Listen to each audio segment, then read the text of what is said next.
Hello friends, welcome to optimistic studies. Optimistic studies में आप सभी का स्वागत है। हम देख रहे थे पर्यावरण अध्ययन और पर्यावरण अध्ययन के अंतर्गत हम देख रहे थे यूनिट 4 और यूनिट 4 है आपका पर्यावरण अध्ययन का शिक्षण शास्त्र, जिसका हम आज पार्ट 6 देखेंगे। इससे पहले हमने पार्ट 5 तक देख लिया है।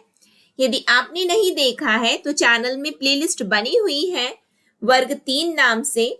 साथ ही साथ में यदि हम ऑप्टिमिस्टिक स्टडीज मोबाइल ऐप के स्टूडेंट्स की बात करें तो लाइन से सभी लेक्चर्स डले हुए हैं, तो आप ऐप वाले स्टूडेंट्स वहां देख सकते हैं। और जो यदि यूट्यूब में देख रहे हैं तो यूट्यूब में, जैसा कि मैंने आपको बताया, वर्ग 3 नाम से जो प्लेलिस्ट बनी हुई है वहां पे सभी वीडियो लेक्चर्स डले हैं। ठीक है, तो चलिए फिर हम आज की क्लास को अपनी स्टार्ट करेंगे, जहां हम देखने जा रहे हैं पर्यावरण अध्ययन का शिक्षण शास्त्र। क्लास को स्टार्ट करने से पहले यदि आप चैनल में पहली बार आए हैं तो चैनल को सब्सक्राइब कर लीजिए, साथ में बेल नोटिफिकेशन को ऑन रखिए, जिससे हम जो भी वीडियो डालें तो आप तक पहुंचती रहे। साथ में सेशन यदि आपको अच्छा लगे तो लाइक जरूर करिएगा और ज्यादा से ज्यादा लोगों तक शेयर भी जरूर करिएगा, जिससे ज्यादा से ज्यादा लोगों तक ये क्लास पहुंच सके। ठीक है, और यदि आपको हमारे ऑप्टिमिस्टिक स्टडीज मोबाइल ऐप के साथ में हमारे साथ में जुड़ करके यदि आपको अपनी सहायक शिक्षक वर्ग 3 के लिए तैयारी करनी है तो उसके लिए आप हमारे ऑप्टिमिस्टिक स्टडीज मोबाइल ऐप को डाउनलोड कर सकते हैं। लिंक आपको इस वीडियो के डिस्क्रिप्शन बॉक्स में मिल जाएगी। और यदि कहीं पे भी कोई समस्या परेशानी आती है तो आप इस नंबर पर हमसे संपर्क कर सकते हैं।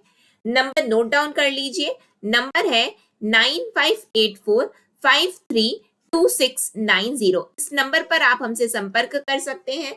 व्हाट्सएप की भी सुविधा इस नंबर पर है, तो आप चाहे कॉल कर सकते हैं या व्हाट्सएप कर सकते हैं। और वहां से, और यदि आपको ये पूरा, यदि हम देखें सहायक शिक्षक का, यदि आपको पीडीएफ नोट्स प्राप्त करना है तो उसके लिए भी आप हमसे संपर्क कर सकते हैं। बिल्कुल एकदम न्यूनतम शुल्क में आपको जो है इसकी पीडीएफ नोट्स भी हमारे द्वारा अवेलेबल करवा दी जाएगी। तो आपको यदि कोर्स ज्वाइन करना है तो कोर्स ज्वाइन कर सकते हैं, पीडीएफ ज्वाइन करना, पीडीएफ यदि आपको चाहिए तो पीडीएफ भी आपको मिल जाएगा। लेकिन उसके लिए आपको करना क्या होगा, आपको हमारे ऑप्टिमिस्टिक स्टडीज मोबाइल ऐप को डाउनलोड करके वहां पे चैट सपोर्ट बना हुआ है, आप वहां पे बस अपना मैसेज आप टेक्स्ट कर दीजिएगा, तो हमारी टीम आपसे संपर्क कर लेगी, या फिर आप इस नंबर पर हमसे संपर्क कर सकते हैं। ठीक है, कहीं पे भी और भी कोई डाउट हो तो इस वीडियो के कमेंट सेक्शन में आप कमेंट करके पूछ भी सकते हैं। ठीक, तो चलिए फिर हम आज की क्लास को अपनी स्टार्ट करते हैं, जहां हम देख रहे थे पर्यावरण अध्ययन। और पर्यावरण अध्ययन के अंतर्गत हमने देखा था विज्ञान एवं सामाजिक विज्ञान का किस तरीके से पर्यावरण अध्ययन में समावेश होता है। पहले में हमने विज्ञान का देखा, फिर हमने सामाजिक विज्ञान का देखा। सामाजिक विज्ञान को हम आगे बढ़ाते हुए आज हम देखने जा रहे हैं सामाजिक विज्ञान में भूगोल, इतिहास, नागरिक शास्त्र और अर्थशास्त्र का समावेश। ठीक है, क्योंकि यदि हम सोशल साइंस की बात करें तो सोशल साइंस का मतलब क्या है, उसमें आपका ज्योग्राफी आता है, हिस्ट्री आता है, सिविक्स आता है, इकोनॉमिक्स आता है ना, पॉलिटी आ रहा है, इकोनॉमिक्स आता है, ये सभी चीजें आपके सोशल में आ जाती है, सोशल साइंस में। तो ये किस तरीके से इसमें इंक्लूडेड है, कि इनका कैसे इंक्लूजन है इसमें, उसको हम देखेंगे। ठीक, तो सामाजिक विज्ञान के अंतर्गत समाज के विविध सरोकार आते हैं, क्योंकि इसमें इतिहास, भूगोल, राजनीति विज्ञान और अर्थशास्त्र शामिल है। नॉर्मल सी बात है, एकदम सिंपल स्टेटमेंट लिखा है, आप लोगों को यहाँ पे एक्सप्लेनेशन की आई डोंट थिंक सो कि किसी भी प्रकार की जरूरत है। ठीक, तो ये सभी सरोकार समाज से संबंधित हैं और किसी न किसी रूप में सामाजिक स्थिति बतलाते हैं, परंतु फिर भी इनमें बुनियादी फर्क है। अब भूगोल की बात करोगे तो भूगोल के अंतर्गत आप अलग चीज पढ़ोगे, आप इतिहास के अंतर्गत अलग चीज पढ़ोगे, राजनीति विज्ञान में अलग पढ़ोगे, साथ ही साथ अर्थशास्त्र में अलग, लेकिन है तो सब समाज से संबंधित ना। आखिर आपको यही वही तो बता रहे, सामाजिक स्थिति तो बता रहे कि यदि हम बात कर रहे हैं कि हम यहाँ रहते हैं, हम ये यहाँ पे अभी जैसे कि हम नॉर्थ पोल की बात करें या फिर हम साउथ पोल की बात करें कि यहाँ एक जगह पे यदि ठंड पड़ रही है तो एक जगह पे गर्मी पड़ रही है, यदि यहाँ पे आपकी यदि दिन है तो वहां पे रात है ना। तो कंपैरेटिव, तो ये आप ज्योग्राफी में पढ़ रहे हो, ठीक है, यानी कि वो क्या बता रही है, वो स्थिति का वर्णन ही तो है। इतिहास यानी कि ये ऐसा था, ऐसे हमारा देश ऐसे गुलाम था, फिर गुलामी से हम ऐसे बाहर आए, यानी कि वो, और ऐसी हमारे समाज की ये स्थिति थी वो। फिर उसके बाद कैसे हम सुधारकों के बारे में पढ़ते हैं, ठीक है।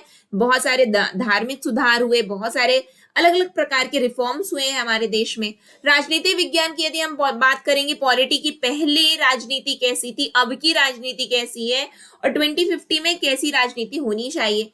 अर्थशास्त्र की भी बात कि पहले स्वतंत्रता के पहले क्या स्थिति थी, स्वतंत्रता के समय क्या है, स्वतंत्रता के बाद में क्या स्थिति, और अभी प्रेजेंट की क्या स्थिति है।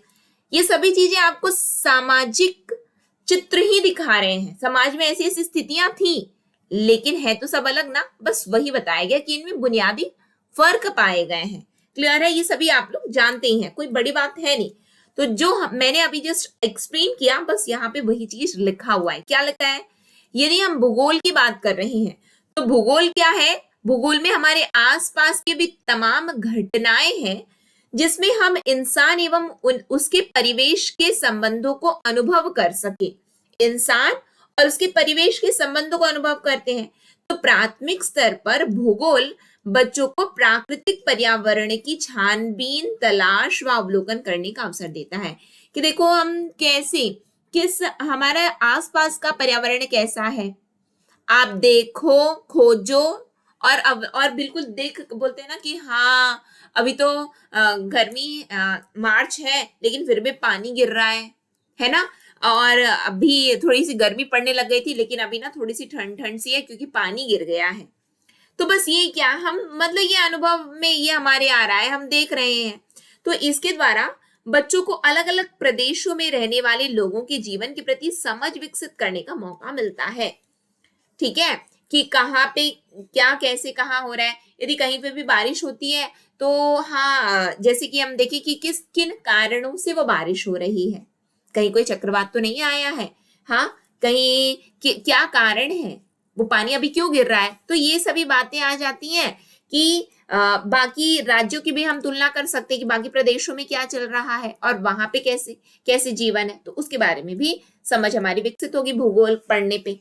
ठीक है, साथ ही बच्चा प्रकृति और मनुष्य के संबंधों को नजदीक से जान पाता है और इसके द्वारा उसमें अवलोकन, नक्शा व ग्राफ, चित्र व तालिकाओं को बनाने व पढ़ने के कौशल भी विकसित किए जा सकते हैं। भूगोल यदि बच्चा पढ़ रहा है तो नक्शा बनाना सीख जाएगा, नहीं सीख जाएगा बताओ?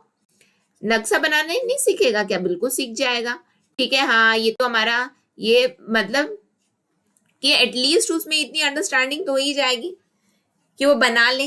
ठीक है, ग्राफिकल रिप्रेजेंटेशन उसको आने लगेगा कि यहाँ पे इतनी औसतन, ये इस राज्य में इतनी बारिश, इस राज्य में इतनी बारिश, इस राज्य में इतनी बारिश। ग्राफ बना रहा है, चित्र बना रहा है, तालिकाएं बनाना सीख जा रहा है बच्चा। तो ये सभी चीजें कैसे आ रही? भूगोल पढ़ते पढ़ते बच्चा, ये मतलब प्राथमिक स्तर की बात हो रही है ना। फिर उसके बाद में आते हैं हम, जरूरत है कि बच्चों के सामने सटीक प्रस्तुतिकरण की ताकि वे इन्हें अपने अनुभवों द्वारा जोड़ पाए। अब आप ना प्रॉपरली उनके सामने यदि प्रेजेंट कैसे कर रहे हो, ये आप पे अब डिपेंड कर रहा है। क्यों?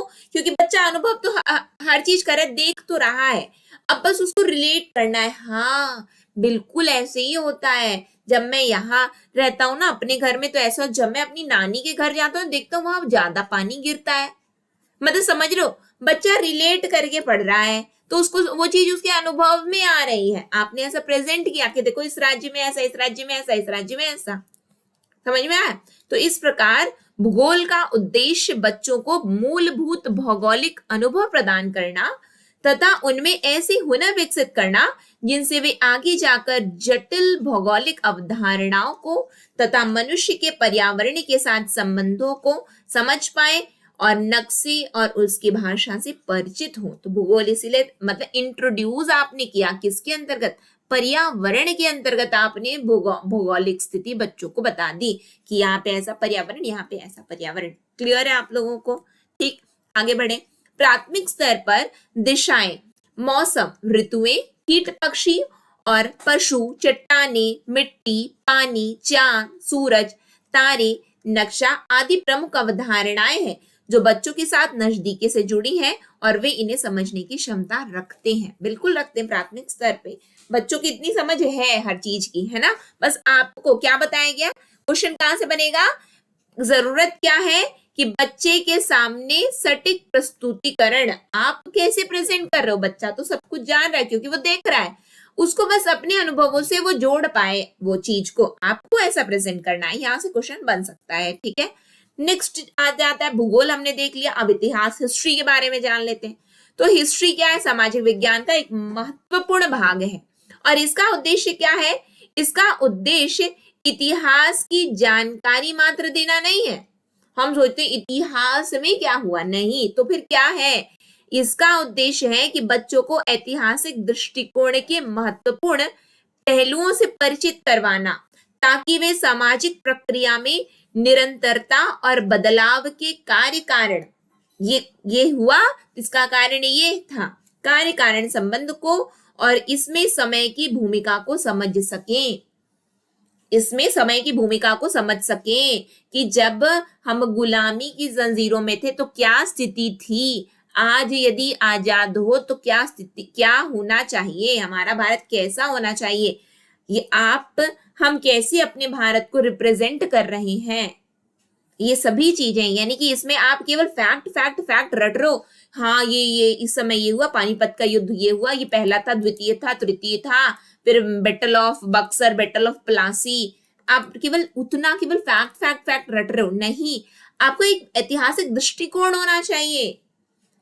आप में बिल्कुल ये अंडरस्टैंडिंग होनी चाहिए कि क्या कारण थे जिसकी वजह से भारत गुलाम बना, कैसे अपने ही, और कैसे यदि हम बात करें कि कैसे ये पहले सुल्तान मुगल कैसे हमारे देश में प्रवेश कैसे कर पाए, क्योंकि हमारे देश के ही गद्दार थे, यदि इनका सहयोग नहीं होता तो हमारे देश में कभी कोई आक्रमण होते क्या, नहीं हो पाते, क्योंकि हमारे देश के अपने लोगों ने ही गद्दारी की। ये एक आपने दृष्टिकोण एक अपना डेवलप किया, वही इतिहास का उद्देश्य होता है और आपको ऐसा बच्चों के सामने में प्रेजेंट करना है, निरंतरता बनी रहे।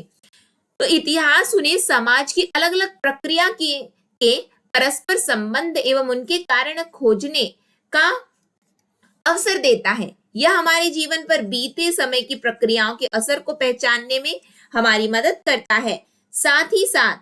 साथ ही यह भी समझाता है कि विशेष संदर्भों में व्यक्ति की भूमिका भिन्न भिन्न हो सकती है, हमारी भूमिकाएं भिन्न भिन्न हो सकती हैं। स्वतंत्रता सेनानी वो तो ब्रिटिशर्स से लड़े थे और आज आपको किससे लड़ना है? आपको कहीं पे युद्ध करने नहीं जाना है, आपको अपना डेवलप होना है, तब जाकर के इंडिया को आप रिप्रेजेंट कर पाओगे।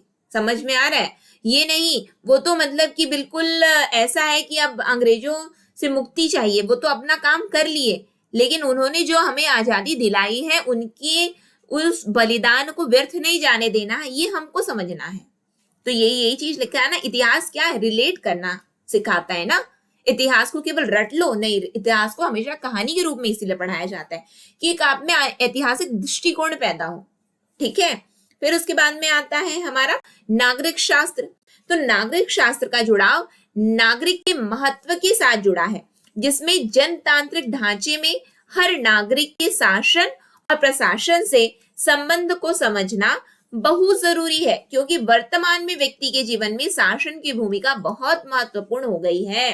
किसकी सरकार चाहिए आप लोगों को, ये आपको डिसाइड करना है। ये नहीं हम तो पहले से ही पुरानी पार्टी, हम तो इसी को वोट डालने वाले, ये नहीं बताता नागरिक शास्त्र। हमको शासन प्रशासन से संबंध को समझना बहुत जरूरी है आज के डेट में। ठीक है, नहीं तो ऐसा है कि हमको तो फर्क ही नहीं पड़ता, कोई भी बन जाए। तो अतः नागरिक शास्त्र का उद्देश्य विभिन्न पदों व तंत्रों के गठन व अधिकार क्षेत्रों के नीरस वर्णन देने के बजाय बच्चों को प्रशासनिक ढांचों के नियमों, उनकी कार्य प्रणाली देखने समझने तथा उनकी अच्छी बुरी वास्तविकता से रूबरू करवाना है। आपको रटवाना नहीं है बच्चों को कि नहीं पढ़ लो, हमारे संविधान में ना इतनी अनुच्छेद हैं, इतने आर्टिकल्स हैं, इतने पार्ट्स हैं, केवल रटा दिए हो। उनको आप बताओ कि आपको किस तरीके से इनको यूज करना है, कैसे आपका ये कर्तव्य बनता है, ये कैसे आपके अधिकार क्षेत्र में आता है, आपको अब क्या करना है। ठीक है, जिसमें कि बच्चों में शासन प्रशासन की इकाइयों की मूलभूत अवधारणा एवं कार्य प्रणाली की समझ हो। एग्जीक्यूटिव्स अपने काम करते हैं, लेजिस्लेटिव अपने काम करते हैं और जुडिशरी अपना काम करता है। किस तरीके से ये अलग भी है और किस तरीके से ये जुड़े हुए भी हैं, ये सभी चीजें, पार्लियामेंट क्या है, पार्लियामेंट की डेफिनेशन के अंतर्गत क्या क्या आता है, लोकसभा क्या है, राज्यसभा क्या है, विधानसभा क्या है, विधान परिषद क्या है, कौन कहाँ बैठता है, ये जानकारी तो आप देंगे, लेकिन ये सभी के साथ में कैसे वो उसको रिलेट कर सकते हैं ये भी आप लोगों को बताना है। ठीक है, तो सूचना देने के बजाय पंचायत, नगर पालिका, स्थानीय न्याय को घटनाओं, कहानियों, किस्सों व पात्रों के माध्यम से पेश किया जा सकता है। इसको याद रखिएगा। ठीक है, कहानी, किस्से, पात्रों के माध्यम से पेश किया जा सकता है, परंतु यह अधिक उचित है कि इनके माध्यम से किताबी व आदर्श स्थितियों का सतही चित्रण करने के बजाय ढांचों की वास्तविक कमियां, कठिनाइयों को उभारा जाए। ये कमियां हैं, ये कठिनाइयां आ रही हैं, क्यों? हम पूरी तरीके से यदि हम देखें पंचायत और ये नगर निगम, नगर पालिकाएं, ये सब यदि हम देखें कि थर्ड टियर क्यों आया है ना, ये क्या है? डिसेंट्रलाइजेशन, विकेंद्रीकरण का उदाहरण है। विकेंद्रीकरण कि आप केंद्रीकरण मत करो, विकेंद्रीकरण करो। पावर को क्या करना है? डिसेंट्रलाइज करना है। पावर दो आप निचले स्तर पर, नहीं तो कुछ कर पाएंगे क्या? नहीं कर पाएंगे, है ना। कोई कर पाएगा? नहीं कर पाएगा। क्यों? क्योंकि फर्क ही नहीं पड़ता। अरे हमारे पास तो पावर ही नहीं है, हमारे पास तो पावर। तो आप कमियों को बताइए, कठिनाइयों को बताइए और उसके बाद में आप एक बहुत अच्छी तरीके से बच्चों को शासन प्रशासन के बारे में बता सकते कि रटवाना नहीं है आपको बच्चों को। ठीक है, क्योंकि आम धारणा यह है कि आदर्शों, नियमों व ढांचागत व्यवस्थाओं के बोझ से एक बुद्धिजीवी और सक्रिय नागरिक का दृष्टिकोण विकसित नहीं होता है। क्योंकि आम धारणा यह है कि आदर्शों, नियमों व ढांचागत व्यवस्थाओं के बोझ से एक बुद्धिजीवी और सक्रिय नागरिक का दृष्टिकोण विकसित नहीं होता है। आप रियलिटी बताओ, रियलिटी बतानी पड़ती है, कहाँ पे क्या कमियां हो रही हैं, कहाँ पे क्या कठिनाइयां हैं, क्यों ये चीज हो रही है तो क्यों हो रही है, नहीं हो पा रही है तो क्या कठिनाइयां आ रही हैं, ये सभी चीजें बतानी पड़ती हैं। ठीक है, नागरिक शास्त्र के समान ही क्या है? अर्थशास्त्र ही भी है। क्यों? क्योंकि नागरिक शास्त्र के अंतर्गत शासन प्रशासन है और वो शासन प्रशासन कैसे अर्थव्यवस्था से जुड़ा हुआ है, क्योंकि कौन निर्णय ले रहा है? सरकार ही ले रही है।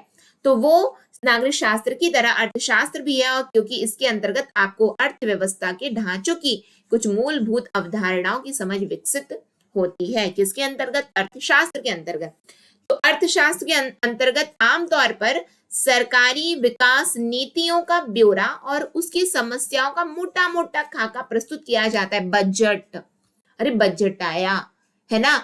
अब बजट हमको पता ही नहीं है कि यदि हम ये नहीं सोच पा रहे हैं कि कैसे क्या क्या चीज जो प्रस्तुत हुआ है वो कैसे देश पर उसका क्या, देश हो चाहे प्रदेश हो, किसी की भी यदि हम बात करें, कैसे इसका प्रभाव होने वाला है और कैसे क्या है, तो इसकी एक हमें समझ तो विकसित होनी चाहिए ना।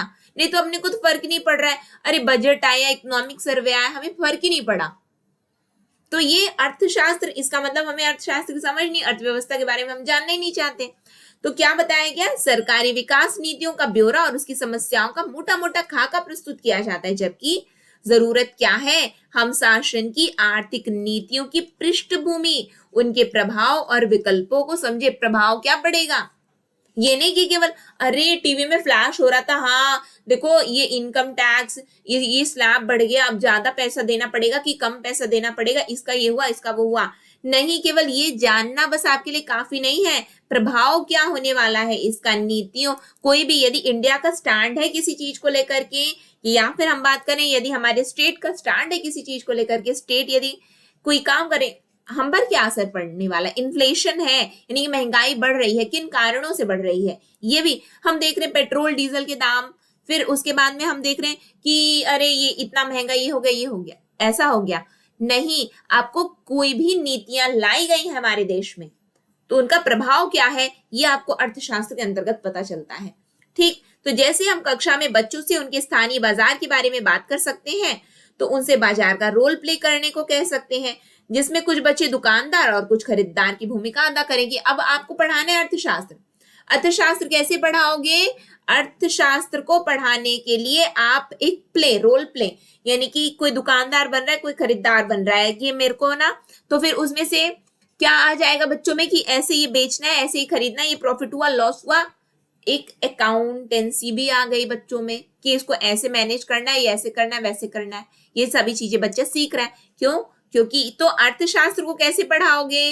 रोल प्ले के द्वारा पढ़ाओगे। यहाँ पे जस्ट अभी हमने देखा था कि नागरिक शास्त्र के अंतर्गत सूचनाएं केवल देनी नहीं है, उसकी कमियों और कठिनाइयों को आपको बताना है।